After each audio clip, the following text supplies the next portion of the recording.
பரிசு இப்ப எங்களுக்கு வலிக்குதுங்க. அடுத்த வருஷம் எப்படி இருப்போங்க? டீச்சருங்க ஒன்று ரெண்டு சொல்லி தந்தாங்க.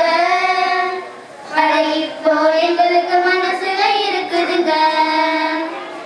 எம்மா எம்மா எங்க ஸ்கூல் அம்மா, இந்த ஸ்கூலை விட்டு போக மனசே இல்லம்மா.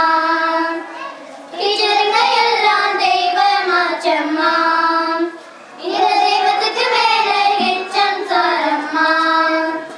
இப்ப எட்டாவது பத்தி நாங்க சொல்லதானே போறோம், அது என்னன்னு இப்ப சொல்லுறோம் பாரு. தமிழ் டீச்சருங்க நல்ல பாடுறது தாங்க, அதே போல இங்கிலீஷ் சாரும் சூப்பரா நடத்துறாங்க. கணக்கு டீச்சர்களும் அதே போலதான், அறிவியல் சாருங்களும் அதே போலதான், சமூக சாருங்களும் அதே போலதான், எல்லாரும் ஒண்ணுதான். டீச்சருங்க எல்லா பாடம் எங்கடா, அத சொல்லித்தர ஒரு தெய்வம் வேணுண்டா. உடற்கல்வி நல்லா சொல்லி தந்தாங்க, அதனால